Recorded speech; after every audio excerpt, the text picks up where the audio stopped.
godaan syaitan. Kita baca zikir-zikir pagi dan sore, membaca surah Al-Baqarah, membaca zikir-zikir perlindungan supaya kita terlindung dari gangguan syaitan. Terus selalu kita berlindung, membaca surah Al-Baqarah, Al-Ikhlas, Al-Falaq, An-Nas, membaca ayat kursi supaya kita terhindar dari gangguan syaitan. Kemudian yang ketujuh, menyembunyikan amal. Ya, kita selalu dalam beramal kita sembunyikan. Innallaha yuhibbul 'abda taqiyal ghaniyal khafi. Sesungguhnya Allah mencintai hambanya yang bertakwa, merasa cukup dan merahasiakan ibadahnya. Hadis ini sahih riwayat Muslim dari sahabat Sa'ad bin Abi Waqqas. Jadi ingat, Allah cinta kepada hamba yang takwa, cukup dan khafi, tersembunyi amalnya. Jadi jangan kita tampakkan amal-amal kita. Yang kedelapan, tidak peduli dengan celaan dan pujian manusia. Jadi jangan kita peduli dengan celaan dan pujian manusia. Bahwa dalam kita beramal ini, kita tidak boleh takut kepada celaan orang yang mencela. Wala yakhafuna laumata laim. Mereka tidak takut celaan orang yang mencela. Kemudian yang terakhir, berdoa. Antum lihat halaman 120. Dari Abu Ali, seorang yang berasal dari Bani Kahil, berkata, Abu Musa al-Asy'ari berkhutbah di hadapan kami seraya berkata, wahai sekalian manusia, takutlah kalian kepada syirik, karena syirik ini lebih halus daripada rayapan semut. Kemudian Abdullah bin Hazan dan Qais bin Al-Mudarib mendatangi Abu Musa seraya berkata, demi Allah, engkau harus menguraikan apa yang engkau katakan, atau kami akan mendatangi Umar, baik kami diizinkan atau tidak. Lalu Abu Musa al-Asy'ari berkata, kalau begitu aku akan menguraikan apa yang aku katakan. Pada suatu hari Rasulullah SAW pernah berkhutbah di hadapan kami seraya bersabda, wahai sekalian manusia, takutlah kalian pada syirik ini, karena syirik ini lebih halus daripada rayapan semut. Kemudian orang yang dikehendaki Allah bertanya kepada mereka. Kemudian orang yang dikehendaki Allah bertanya kepada beliau, bagaimana kami bisa menghindarinya? Sedangkan ia lebih halus dari rayapan semut. Bagaimana kami bisa menghindarinya? Sedangkan ia lebih halus dari rayapan semut, wahai Rasulullah. Beliau menjawab, ucapkanlah, Allahumma inna na'udzubika min an nusyrika bika syai'an na'lamuhu wa nastaghfiruka lima la na'lamuhu. Di situ ada yang kurang, kalimat min antum tambahkan. Allahumma inna na'udzubika min an nusyrika bika syai'an na'lamuhu wa nastaghfiruka lima la na'lamuhu. Saya ulangi. Di hadis itu ada kurang kalimat min.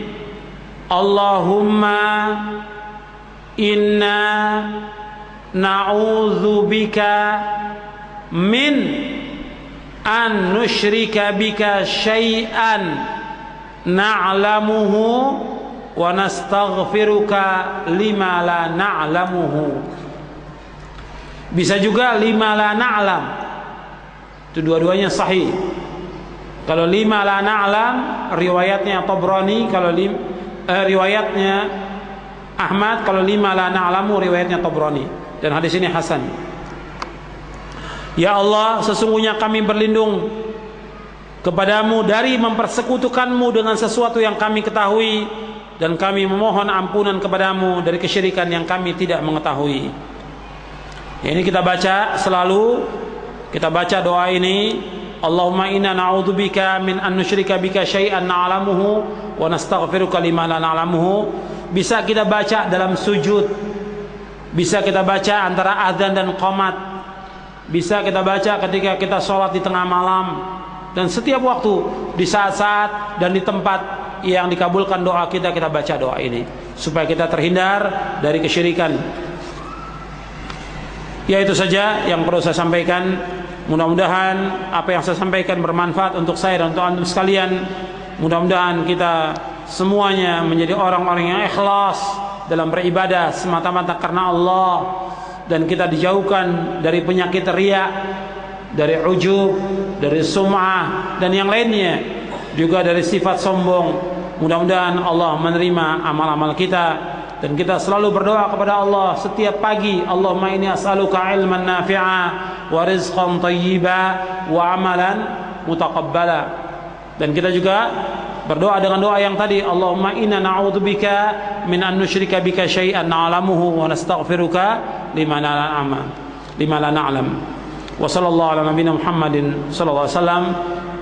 Yang benar datangnya dari Allah, yang keliru dari saya, dan saya mohon maaf. Wa sallallahu ala nabiyina Muhammadin sallallahu alaihi wasallam, wa akhiru da'wana alhamdulillahi rabbil alamin.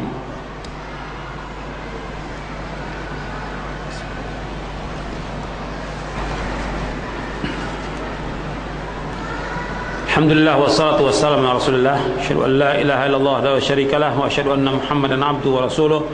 Allahumma shalli ala Muhammad wa ala ali Muhammad.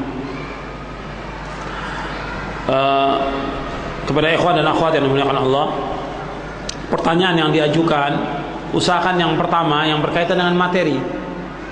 Kita masih ada waktu 40 menit menjelang zuhur. Jadi usahakan 25 menit atau 30 menit yang berkaitan dengan materi, nanti 10 menit yang berkaitan dengan materi yang umum. Artinya pertanyaan yang sifatnya umum, supaya materi yang disampaikan bersambung dan antum juga bisa memahami dan dapat mengamalkannya.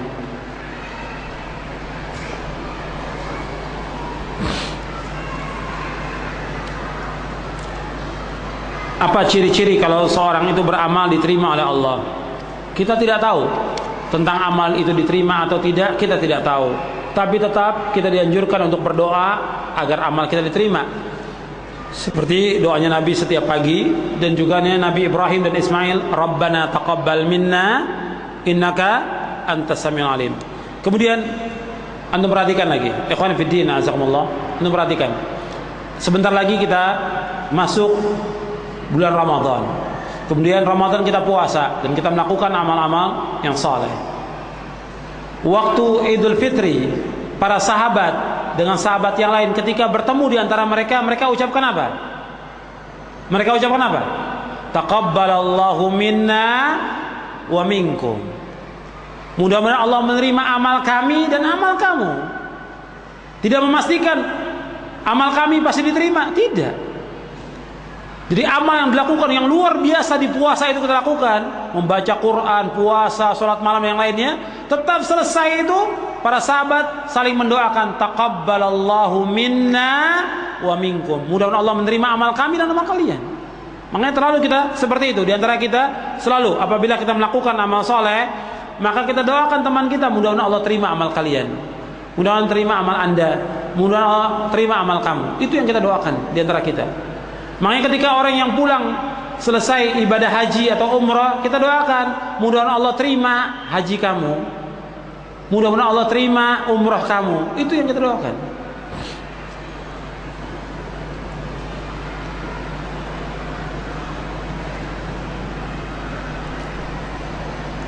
Bagaimana kalau kita melakukan suatu amal yang sesuai dengan sunnah agar kita diikuti oleh orang lain dan kita perlihatkan? Ya tinggal lihat kepada hati kita. Nah ini harus kita perhatikan. Kalau memang amal itu kita lakukan yang memang jelas bahwa itu sunnah dan memang harus ditampakkan, ya kita tampakkan. Seperti tadi memelihara jenggot, tidak isbal, melakukan salat berjamaah, supaya orang lain juga mengikuti. Yang pertama kita ikhlas karena Allah, dan yang kedua supaya orang lain mengikuti. Atau yang kedua, umpamanya kita melakukan amal sedekah, ada orang-orang yang susah, fakir, kita melakukan sedekah ini semata-mata karena Allah, tapi kita ingin juga bab sedekah ini bisa kita tampakkan, bisa juga kita sembunyikan, tapi kita ingin orang lain ikut membantu orang itu, boleh, tapi tetap kita harus berusaha untuk ikhlas karena Allah. Ya tetap aja kita harus hati-hati dalam masalah ini.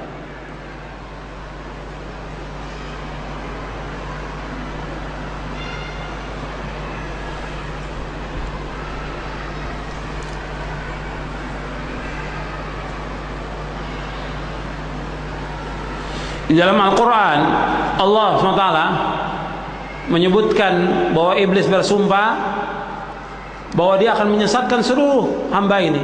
La